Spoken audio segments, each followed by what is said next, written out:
శ్రీమాత్రే నమ. జై గురు దత్తాత్రేయ నమ. ఈ వీడియోలో మనం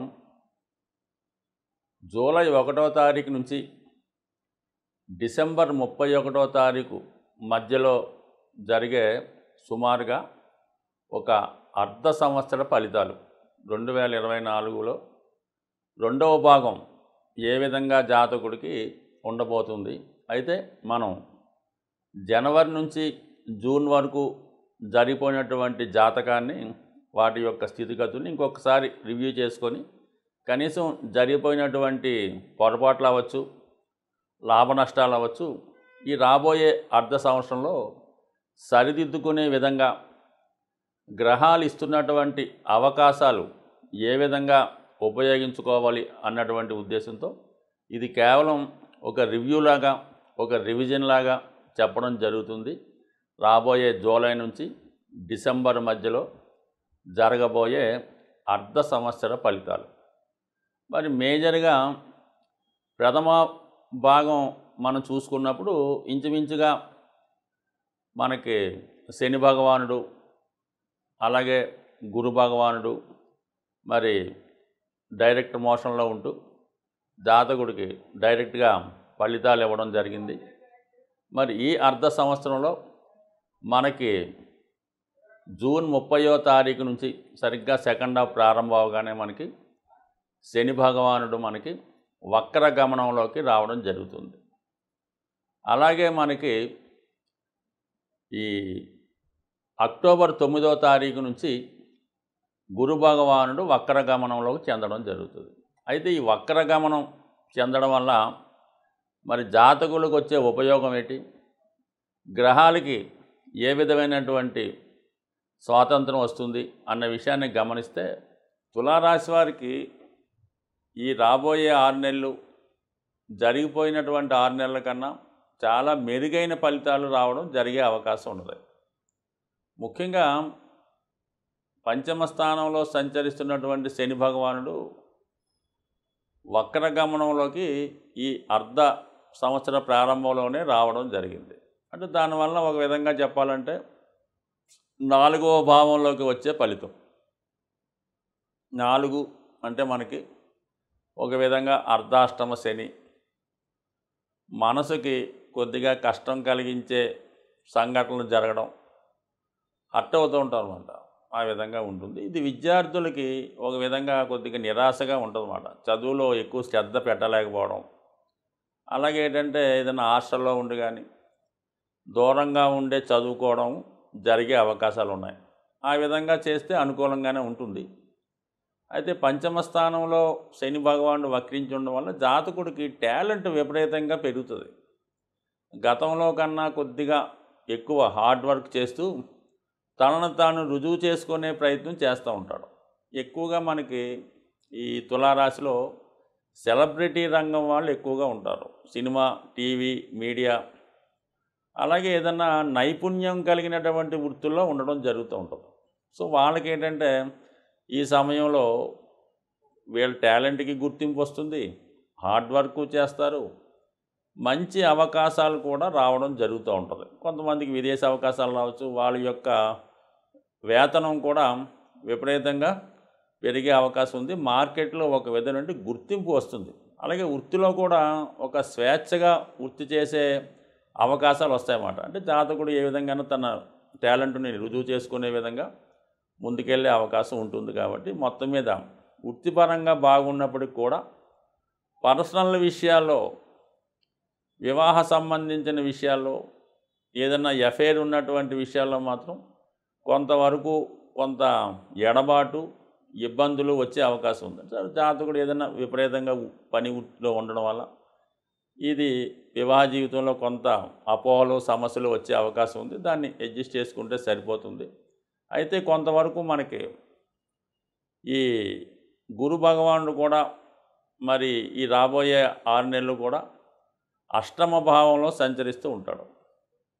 సో అయితే ఏంటంటే అక్టోబర్ 9వ తారీఖు నుంచి ఇంచుమించుగా మనకి ఫిబ్రవరి 4 వరకు కూడా వక్రించి ఉండడం వల్ల ఒక విధంగా 7వ భావంలోకి వచ్చిన ఫలితం కూడా ఇవ్వడం వల్ల కొంతవరకు ఏంటంటే అటు ఈ 2 గ్రహాలు కూడా మనకి ఈ తులారాశి మీద వాటి యొక్క ప్రభావాన్ని చూపడం వల్ల ఖచ్చితంగా జాతకుడికి చిన్న చిన్న సమస్యలు ఉంటే సర్దుకుపోతాయి. ముఖ్యంగా అనారోగ్య సమస్యలు లాంటివి ఉంటే వాటి నుంచి బయటపడే అవకాశాలు ఎక్కువగా ఉంటాయి. అయితే జాతకుడు రాబోయే 6 నెలల్లో ముఖ్యంగా జూలై 12వ తారీఖు నుంచి ఆగస్టు 26 మధ్యలో కుజుడు అష్టమ స్థానంలో సంచరిస్తూ ఉంటాడు. ఇది ఒక విధంగా జాతకుడికి ఆర్థికపరమైనటువంటి లాభం కలిగే అవకాశం ఉంది. అంటే ధనాధిపతి అష్టమంలోకి రావడం వల్ల ఆకస్మికంగా ధనలాభం రావడం జరుగుతుంది. రక్త సంబంధీకులు సహకరిస్తారు.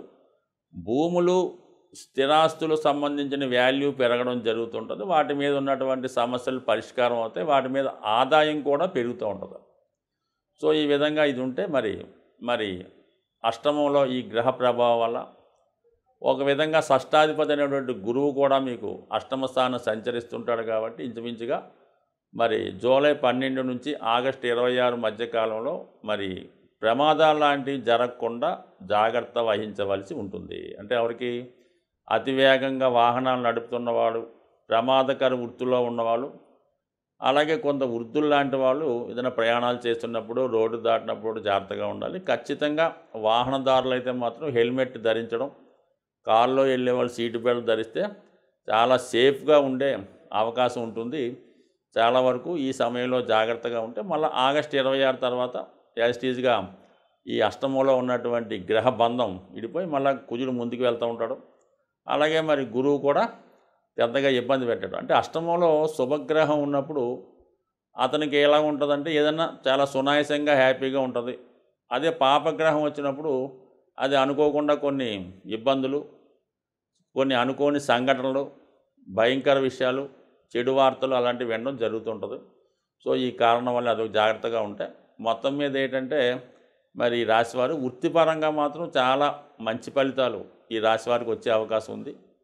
అలాగే ఆరోగ్యపరంగా కూడా అనుకూలించే అవకాశాలు ఎక్కువగా కనబడుతున్నాయి. కాబట్టి మొత్తం మీద జాతకుడికి ఈ రాబోయే జూలై నుంచి డిసెంబర్ మధ్యలో మంచి ఫలితాలు వచ్చే అవకాశం ఉంటుంది. అది స్పెక్యులేషను, జోదం వాటి జోలికి వెళ్లకుండా రియల్గా కష్టపడితే మాత్రం ఖచ్చితమైన సక్సెస్ ఉండే అవకాశం ఉంది. జాతకుడు తీసుకోవాల్సినటువంటి జాగ్రత్తలు, పరిహారాలు, మనం ఏదైనా జాతకపరమైన సమస్యలున్నా, గోచారానికి సంబంధించిన సమస్యలున్నా వాటికి సంబంధించినటువంటి పరిహారాలు చేసుకోవడం వల్ల కొంతవరకు వాటి యొక్క తీవ్రత తగ్గడం జరుగుతూ ఉంటుంది. ముఖ్యంగా అన్ని రాశుల వారికి కావలసింది గురుగ్రహ అనుగ్రహం. ఏ భావంలో గురువు ఉన్నా ఖచ్చితంగా ఆ భావాలకు సంబంధించినటువంటి మంచి ఫలితాలు ఇవ్వడం జరుగుతూ ఉంటుంది. గురుగ్రహ అనుగ్రహం కోసం ఎప్పుడన్నా సరే మీరు గోవుల్ని సేవించడం వల్ల ఎక్కువగా గురువు యొక్క ఆరాధన, అంటే మనకి ప్రత్యక్షంగా ఉన్నటువంటి మీకు విద్య నేర్పిన గురువు అవ్వచ్చు, ప్రస్తుతం షిరిడి సాయిబాబా వారు, దత్తాత్రేయుల వారు, అలాగే వెంకయ్య స్వామి గారు, రాఘవేంద్ర స్వామి, ఇటువంటి వారికి దేవాలయాల్లో అక్కడ దేవాలయాన్ని దర్శించి తగు విధంగా గురువుని సేవించడం చేయడం వల్ల జాతకంలో గురువు బలవంతుడై మీకు మిగతా గ్రహాలు కూడా అనుకూలించే ఫలితం ఇవ్వడం జరుగుతుంది. ఇంకా తీవ్ర ఇబ్బందుల్లో ఉన్నవాళ్ళు, ముఖ్యంగా అనారోగ్య సమస్య కానీ బాగా ఫైనాన్షియల్ స్ట్రగుల్ ఉన్నవాళ్ళు ఏం చేయాలంటే వారు గోశాల దర్శించి ఆ గోశాలలో వీరు ఎంత బరువు ఉన్నారు చూసుకోండి. సుమారు ఒక 60 కేజీలు ఉంటాయి. ఒక 6 కేజీలు శనగలు నానబెట్టిన కానీ వాటి ముడిసరుకు కానీ కొని ఆ గోశాలలో మీరు ఇవ్వాలంటే మీరు ఆవుకు ప్రత్యేకంగా పెట్టగలరు. మీ వెయిట్కి 10వ వంతు బరువు ఉన్నది ఇవ్వడం చేయడం వల్ల, లేదంటే ఎక్కువగా మీకు ఆర్థికపరమైన సమస్యలు ఉన్నాయి, ఏ విధంగా కూడా ముందుకు వెళ్ళడం లేదు, ఈ పెళ్లి సంబంధించిన సమస్యలు, స్థిరాస్తి గొడవలు ఇవన్నీ కూడా కామన్గా ఉంటాయి అందరికీ. వాళ్ళు ఏం చేయాలంటే మీరు ఒక అరటిపళ్ళు గెల ఏదైనా కొద్దిగా మనం ప్రయాణం చేస్తే మరి రోడ్డు దాటిన తర్వాత కొద్ది రిమోట్ ఏరియాకి వెళ్తే ఎక్కువ కోతులు ఉండే ప్రాంతాలు వస్తుంటాయి. ప్రతి ఒక్క ఊర్లో కూడా చిన్న చిన్న అడవులు అవి ఉండడం వల్ల కోతులు ఉంటుంటాయి. ఆ కోతులకి రోడ్డు మీద కాకుండా సైడు ఈ అరటిపళ్ళు గెలం ఏ పండు ఆ పండు ఎరగొట్టి కోతులకి ఆహారంగా పెట్టడం. ఇంకా ఓపిక ఉన్న వాళ్ళు ఏదన్నా సరే అరటిపళ్ళతో పాటు ఈ మొక్కజొన్నలు అవ్వచ్చు, మామిడి పళ్ళు అవ్వచ్చు, ఏవైనా సరే మరి కోతులకి ఆహారం పెట్టడం వల్ల ఆర్థికపరమైన సమస్యలు ఏ సమస్యని ఇంకా నో డౌట్ ఇంకా మీరు కోతులకు ఆహారం పెడితే మీకు ఎంత క్లిష్టమైన సమస్య అయినా 100% పరిష్కారం అయ్యే అవకాశం ఉంటుంది. ఇక అలాగే శని భగవానుడి యొక్క అనుగ్రహం కావాలి. ఏలినాడు శని, అష్టమ శని, వక్ర శని అనేక రకాలు జరుగుతుంటాయి.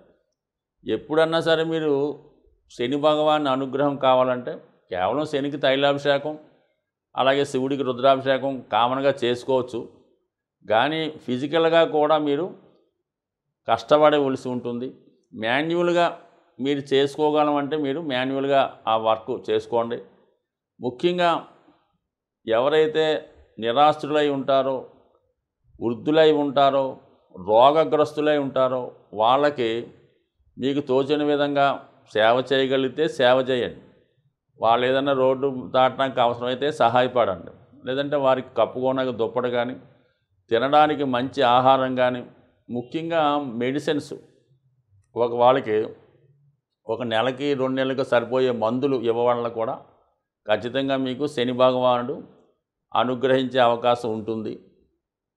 దాని తర్వాత ముఖ్యంగా రాహు ఎక్కువ ఇబ్బందులు పెడుతుంటాడు. అత్యాశ వల్ల దుర్మార్గమైన పనులు చేయడం వల్ల జాతకులకి ఎక్కువగా జైలు శిక్షలు, లేదంటే ఈ ఏదన్నా మర్డర్లో చిక్కుకోవడమో, లేదంటే ఎవరన్నా వాళ్ళని హత్య చేయడం ఇలా జరుగుతుంటుంది. అంటే ఏ కార్యక్రమాలు చేస్తుంటాడో వాడు ఆ విధంగానే మరణిస్తూ ఉంటాడు అన్నమాట. సో అటువంటిది వాటికి రాహు కారణం అవుతుంటాడు. కాబట్టి రాహు యొక్క తీవ్రత తగ్గాలంటే కంపల్సరిగా మరి అమ్మవారి యొక్క ఆరాధన చేసుకోవడం, చండీ హోమం లాంటివి చేసుకోవడం మంచిది. కొద్దిగా ఇబ్బందికరంగా ఉన్న రాహు ఇబ్బందుల నుంచి తప్పుకోవాలనుకుంటే బాగా కార్మికులు లాంటి వాళ్ళకి, కొద్దిగా అలవాటు ఉన్న వాళ్ళకి ఒక క్వార్టర్ మందు బాటిలు, ఒక బిర్యానీ ప్యాకెట్టు ఇవ్వడం వల్ల రాహు ప్రీతి చెందే అవకాశం ఉంది. సో ఇది ఒక విధమైనటువంటి తాంత్రిక రెమెడీగాను, లాల్ కితాబ్ రెమెడీగాను పనిచేసే అవకాశం ఉంది. సో ఏదైనా రెమెడీ అనేది ఖచ్చితంగా పనిచేస్తుంది. అది కూడా మన కర్మను బట్టి, ఈవేళ రేపా ఎల్లుండి అన్నది అది మీ చేసే విధానాన్ని బట్టి, మీ జాతకాన్ని బట్టి కూడా ఉంటుంది. బ్యాంకులో దాచిన ధనం ఏ విధంగా సేఫ్గా ఉంటుందో మనం చేసినటువంటి ప్రతి పరిహారం కూడా అలాగే నిక్షిప్తమై ఉంటుంది.